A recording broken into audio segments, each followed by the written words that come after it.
Giyim, tesettür dediğimiz olay bizzati Yüce Rabbimiz tarafından sınırları belirlenmiş olan Allah-u Teala'nın hem Müslüman erkek için hem Müslüman kadın için en uygun gördüğü kıyafet şeklidir. Malumunuzdur, erkeklerde her yörenin kendine göre bir örfü var, bir adeti var, bir giyim tarzı var. Mesela bugün Arap kültürünün giyim tarzı ile Kürt kültürünün giyim tarzı ya da Türklerin giyim tarzı, Farsların giyim tarzı birbirinden farklıdırlar. Fakat nihayetinde her iki nerede olursa olsun, hangi ırk, hangi devlet, hangi millet olursa olsun Allah-u Teala'nın Müslüman şahsiyetler için, Müslüman kadın ve erkek için belirlenmiş olduğu bir giyim şekli vardır.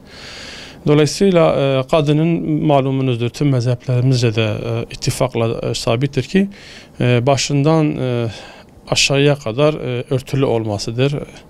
Kadın için özellikle avret yerlerinin belli olmamasıdır.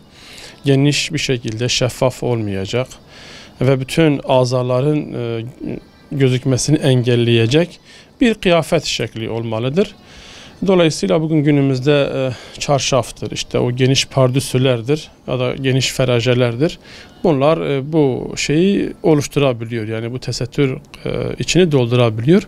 Fakat son dönemlerde özellikle moda adı altında İslam'a uygun olmayan, Peygamber Efendimizin kasiyatun ariyatun, yani giyinik çıplaklar dediği bir tesettür şekli ortaya çıktı maalesef. İşte pantolon, işte diyelim ki tünik, şal gibi şeylerin takılması da dolayısıyla bunlar İslam'a uygun olmayan kıyafetlerdir. Kur'an'ı literatüre uygun olmayan kıyafetlerdir.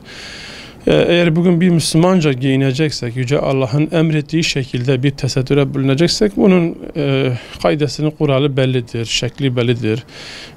Kur'an'da tesettür anlatılmış. Peygamber Efendimiz sallallahu aleyhi ve sellem hadislerinde tesettürü anlatmış. İslam uleması, İslam fukahası, mezhep imamlarımız bunun kriterlerini belirlemiş.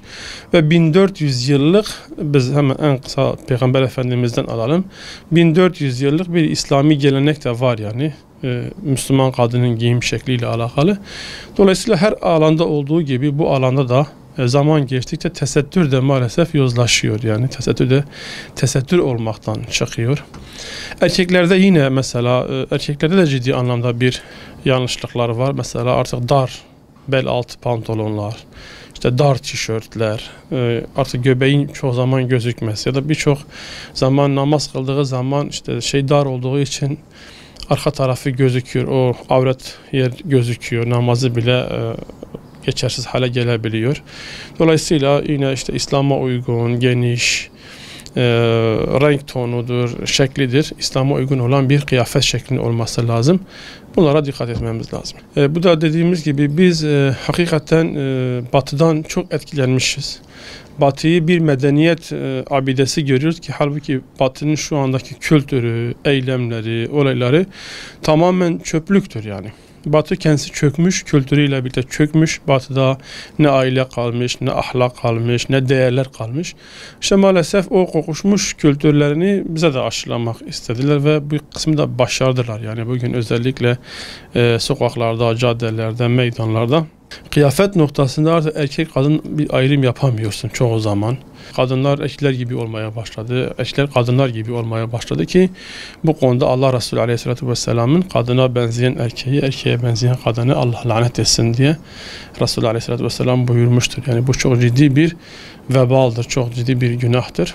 Dolayısıyla bu tür konularda dikkatli olmamız lazım. Neslimizi muhafaza etmemiz lazım. Neslimizi Allah'ın istediği şekilde yetiştirmemiz lazım ki bu tür hastalıkların, bu tür musibetlerin önüne geçebilelim inşallah.